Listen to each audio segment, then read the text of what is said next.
You're listening to the C-Realm podcast, and I'm talking with Michael TSARION.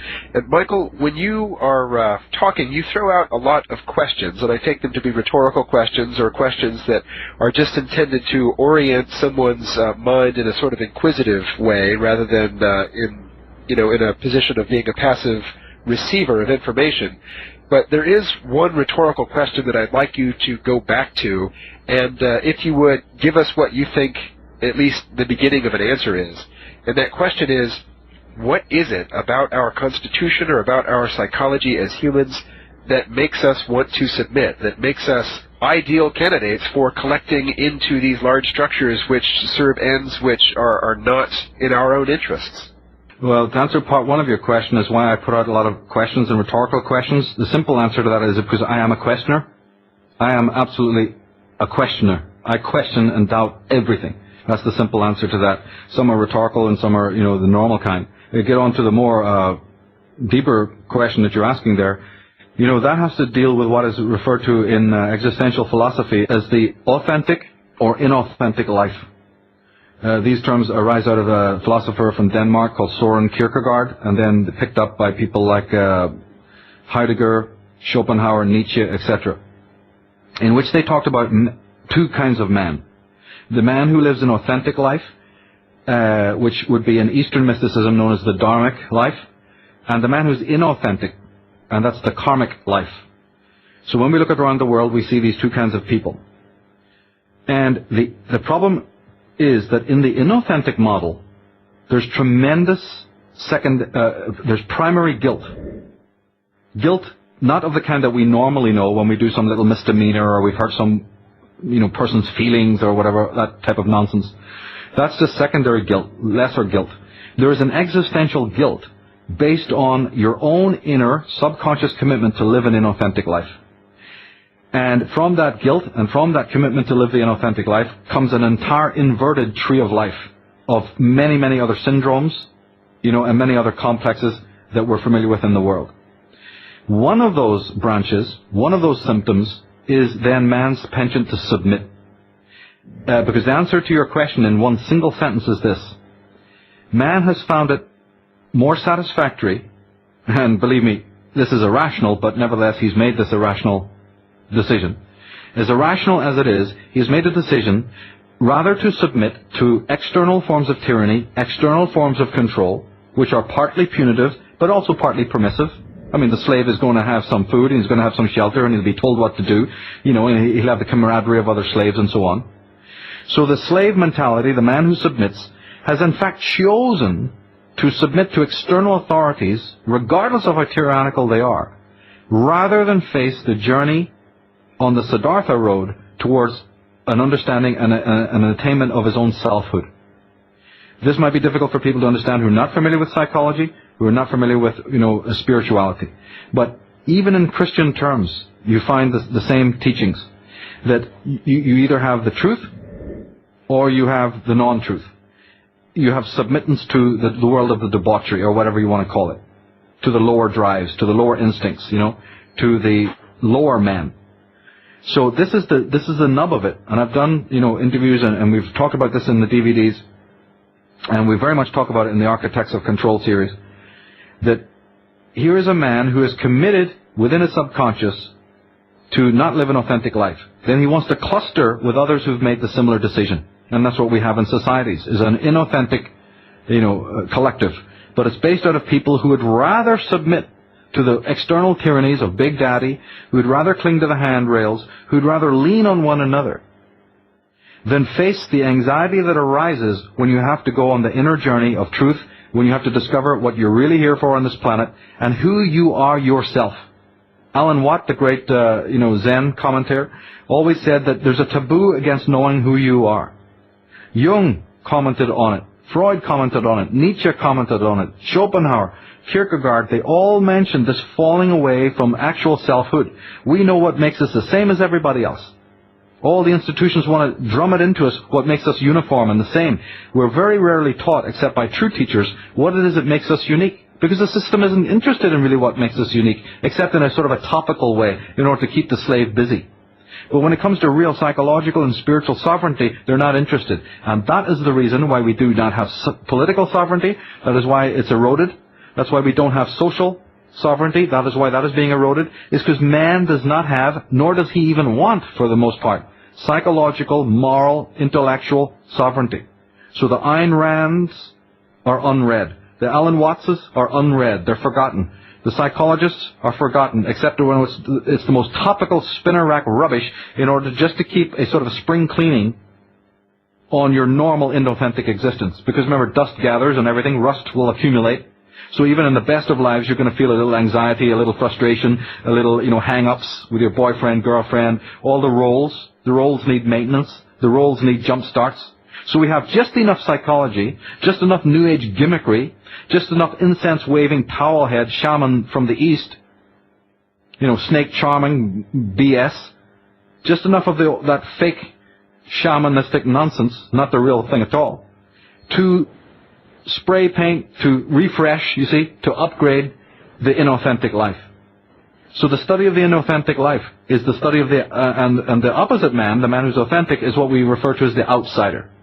He is trying to handle, the journey within. He is cutting through the briars and the bushes. He is traveling the road less traveled. He is inner directed. He's not waiting for the world to turn him on and give meaning to his life, because he realizes that he has to give meaning to the life. He is the one who realizes that it's not experiences that have to be constantly fresh and new, but the mind of the experiencer that must be always refreshed and anew. But the rest of the mankind does not want that. They're dead. They're morally dead, or they're spiritually dead, saying, world, turn me on. Give me more stimuli. Give me more things. Give me more stuff. And so what we have now in the modern world is an infantile level of development, spiritually and mentally, in which we just sit there hoping that the world is going to turn us on. And you know something? Big Brother is exactly what Big Brother wants to hear. Because those are the manufacturers of the lie. Those are the manufacturers of all the things that the narcissistic personality type demands. I've often said in my work that the ego is the ghost that rose out of the grave of the self. And so only a return to selfhood is going to deal with the narcissistic self, is going to, balance the ego drives. You see, you can't troubleshoot it in an external way, sort of, with a hammer and tongs. It's only when you, like Buckminster Fuller said, replace that system. And so a return to selfhood, individually, in a psychological context, is the only remedy to all the other issues, be they political or social. I understand what those problems are. I study them myself, and I also know what their remedy is. But the remedy is in consciousness. It is the change of a man's consciousness that changes the rest of the world. And any other teacher, and there are many, be it the Tim Freakies or whoever it might be, who are trying to lead you away from that true sense of independence. These are the Pied Pipers of doom, who are promising you global villages and global utopias and brotherhoods of man and global diversity and multiculturalism and all the other nonsense that they put in front of you. But what you've got to realize is that they're planting the foundations of that global village right on top of selfhood. They're putting it on the death, the corpse of selfhood. And so these people are Pied Pipers of doom. But the man who's already abnegated his selfhood, who's already in absence of being, isn't he going to follow those people? Isn't he going to listen to the flute? And like the rats and the children who followed the Pied Piper, isn't he going to get in line as soon as he hears those clarion calls, which is exactly what you see in the world today? Because the greatest threat in our world is the selfless human being. The man who has no sense of who he is. He's absolutely, everything about him is conditioned by the world. He's just a role player. Not that roles are wrong, but they are wrong if they've taken the place of the authentic development, the authentic selfhood. And so from the parents to the schools to the priests and politicians, that's why you have that 100%, the despise of selfhood and the crushing and the suppression of all forms of independence wherever you get it.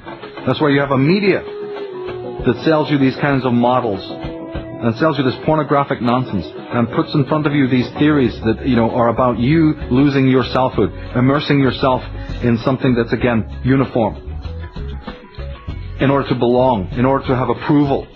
And of course, since in life, the way it works, you don't get the approval, so then we have now what? A neurotic individual. an individual who doesn't know whether he's coming or going, an individual who has to go to alcohol, an individual who has to go to gossip, an individual who has to take medications, an individual who's perpetually lost and perpetually out of control, or super involved in the lives of other people, or smother mothers, you see, or people who have to be constantly voyeuristic or constantly working all the time, which is a problem that you have in America, of the culture of just work, so that you're avoiding the voice within. You're avoiding coming to who you really are. You're losing yourself in the role. Or people who've given themselves over to some God in the sky concept, which is what we know as religion. I'm not good enough, I'm a sinner, I'm too little, let me give myself to the guru. Let me give myself to, this projected higher man. There's a million and one ways in which man is escaping from his authentic existence. And until there's a radical change in that field, you see, we cannot hope to see change in other areas. All you will see is more decoration and more upgrading of the room of the inauthentic life, period.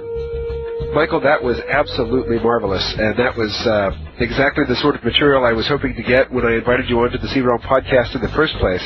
We are just about out of time, but let me ask you if we can end on a hopeful note, because I think a common narrative of people who listen to the C-Realm podcast is that more and more people are dissatisfied with the bread and circuses that are thrown out that are meant to stimulate and distract and keep people in the inauthentic life, and they are looking for something more authentic. And the new organizational tools that we talked about earlier are allowing these people to communicate in a way that they couldn't do before. Before we had the one-to-many communications, and the corporate entertainment meisters were telling us that most people are completely satisfied with these distractions, and that's all they really want, and the voice of the people who are dissatisfied and longing for something more authentic was marginalized and was just not presented. And now we're finding out that that was a lie, and people are finding their voice, and that is a very hopeful narrative, and I wonder if it is one that you also subscribe to. I subscribe to it 100%. My message, and I've even said this live to audiences, and I've seen the responses, because remember, who is it basically that comes to talks by people like myself? Is the outsiders. Is the people who, the moment that they've mentioned chemtrails, fluoride, vaccinations, or anything that really matters in this world, have been looked like they are absolutely ready for the funny farm, all right? So we're getting these people, and they're coming in, and what I'm seeing is a good thing is that, they're okay with their difference. A lot of people are kind of handling it, but I do get, emails and communications from people who are really under the weather. They're not able to handle it. They feel ostracized. They feel lonely. They feel, misunderstood. Of course, my message to them is, what the hell are you wasting your time wondering what other people are thinking of you? It's that you're still caught in that, I need approval from other people, and if I'm not going to get it, I'm a damaged, and mutilated person. Snap out of it. What does it matter what they think? That's my basic message. But more to get to the heart of your question, my message is to my audience is, if you are not feeling all right with all the stuff that is going on in the world, you are actually healthy and you're doing absolutely fine. So no matter what happens to you, with your nightmare fears, no matter how disenchanted you may feel, underlying those complexes and syndromes is a deeper voice going, something? You are sane. Because as bad as it is to face these issues, it is better to see it, because at least by seeing it, and the fact that you do see it, that's a testimony that you're doing okay. It's the same thing like a doctor in a battlefield. It's the same like a surgeon in a state of tremendous dis-ease. At least he can see it, but that's the only chance you're going to get to be able to diagnose the problem, you see, and then heal. So my message is, all these people who feel you should feel piteous about what has taken place. You should not feel all right with a rotten status quo. You should feel angry and you should feel mad as hell. And if you're against it, always realize that is an affirmation of your own sanity. It's like Howard Zinn said, disobedience and rebellion is not our problem. Obedience is our problem. And we've got to realize that, this kind of slavery is no longer valid. Or what you're going to see as we move down towards 2012 is you're going to see a parting of the ways. You're going to see some people who cannot ever in any way commit to the authentic life, and therefore they're going to go through to the inauthentic model. Okay? The waves will just part, and one group is just going to simply be heading down a very dark road towards some kind of post-human dystopia, which we have talked about, and the architects that control secrets. And then you're going to have the other people that you've just described who are able to find their center again, as Joseph Campbell said, to find your bliss. Or as other mystics have said, to find the still point. And this is happening. There are people who are managing to do this. And in a way, the feedback loop with that is, in one way, you can be all right with some of the tribulations that are going on. Because ultimately speaking, if the tribulations that are happening in this world assist people not only to be shaken up, but to be woken up and to find their center again, both spiritually and morally, you know something? In the end, that's a good thing. You know, one of my mentors, the Christian writer, George MacDonald, he said, if the end of your road is good, then all the steps upon that journey and that road also become good, even that which was bad. But if the end of your road is darkness and lack of light and failure and bad, then all the other steps upon your road of your journey, including the good, are ruined.